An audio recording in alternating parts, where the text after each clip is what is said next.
Hey everyone, if I got some very interesting information for you, and sorry for the late post. I've just been super busy. Schedule got the better of me, but let's get into some sustainability. Today's topic is eggs, but also at the same time, the chickens themselves, which is a very important part of the eggs as they produce the eggs. So we're going to get into how the chickens are raised, how it impacts the eggs themselves, and also the chicken meat. But also we're going to focus on how this really impacts the eggs, like the chickens themselves, their environment, their food, all of this good stuff. So we're going to talk about first how the chickens are raised, the environment themselves, the impact on the eggs from the chickens and the environment, and then the farmers, how are they impacted, what do they do, and then there's also way too many recipes for me to go over for eggs, but personal favorite of mine, absolutely love it, deviled eggs. Can't go wrong with deviled eggs in my opinion. So firstly, the chickens. While there are quite a few companies in the chicken market, there are some that are some main producers of the chicken eggs, but not enough to really control the vast majority of the market themselves. So the majority of the producers, they focus on the production rather than the chicken themselves. So a lot of them are raised in cages, which really isn't good for the chickens as they can't get the proper exercise. They can't spread their wings, and they're also, a lot of them are stacked on top of each other.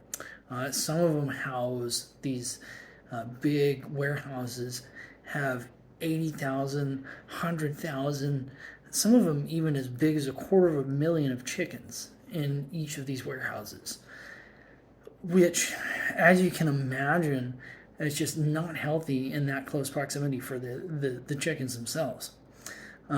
There is a proposition in California that says that the chickens should not be, they should be able to lie down, stand up, fully extend their wings and legs, as well as turn around, but it's not much better than caging the chickens. Just because of the close proximity that they're forced to live in. They're crammed together, causing the chickens to be aggressive. They peck each other because they're, just pissed off. I would be if I was that close to each other. Ugh. And they try to establish dominance. And as a result, they can cause infections because of the injuries from the pecking themselves. And so the cageless percentage, while it did jump from 4% in 2014 to 28% in 2020, there really needs to be more, and there needs to also be a change to more like a free range option where they're actually out in pastures. They have open area to roam. So since that option costs more for the eggs, us the consumers, including myself, if I ever see anything that's more expensive, I won't really buy it. Not really ready for the cost. And the big kicker between the cage-free and battery cages for the chicken, there really isn't a big difference in the environmental impact. So even if you see cage-free on eggs, it doesn't make a huge difference. So if they switch to the pasture alternative like I talked about, it'd be much better for the chickens because it gives them much more of a natural environment. However, the chickens currently are bred for two reasons. The eggs and the breasts, they're fed food, hormones to enhance the egg production and the breasts themselves. If they're produced for the eggs, it doesn't do them any good because it'll drain from the bone density themselves for the chickens to produce the eggs, and it deteriorates their bones, so their frame is much more fragile. And then if they produce for the breasts, it can reduce their mobility, and they're killed as soon as they're ready for the meat. So one of the big problems with the chickens is the pecking, like I mentioned before, and one of the solutions is debeaking. But trimming the beaks super stressful for the birds, causes a lot of stress, which can affect their development. Their environment is horrible because they reach toxic levels of ammonia because of the closed environment and the closed environment of the domes and everything that they're lived in to insulate them from like the winter and everything, to keep them laying, keep them growing and everything. So the farmers they'll force molting because it keeps them laying the eggs, which is condemned in the U.S. But the hormones that they give them still help. So they're just feeding them hormones upon hormones. So all of this inside of this production is of the building.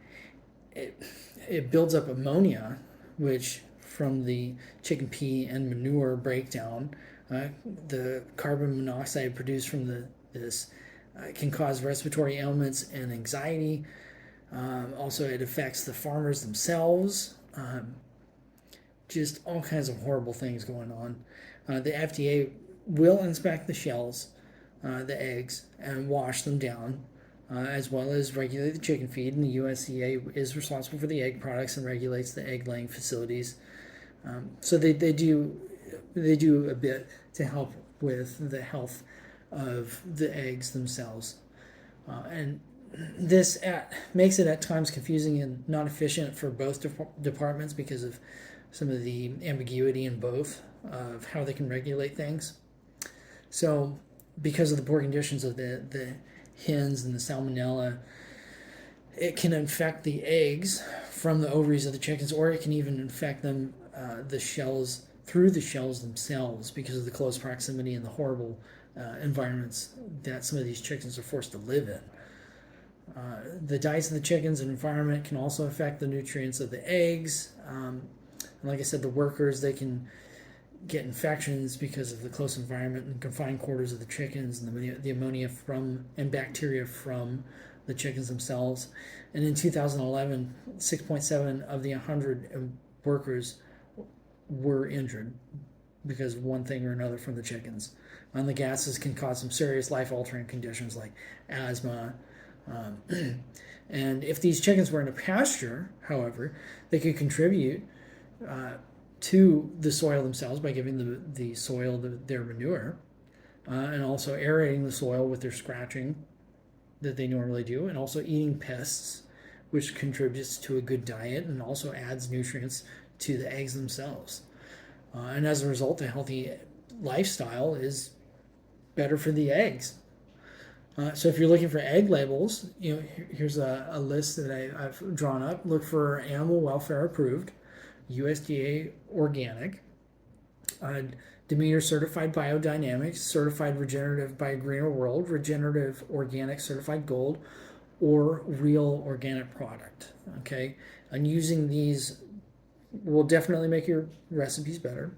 In my opinion, can make them richer because of the different environment that the chickens are raised in. You might notice a difference. You might like it. You might not. So today, I hope you learned about how important it is for the chickens to have a good environment for the eggs, and I hope you also make the right choice for sustainability. I'll link some facts that I talked about below. Support the farmers who give the chickens the best environment that they deserve. And as always, have a good day and stay sustainable.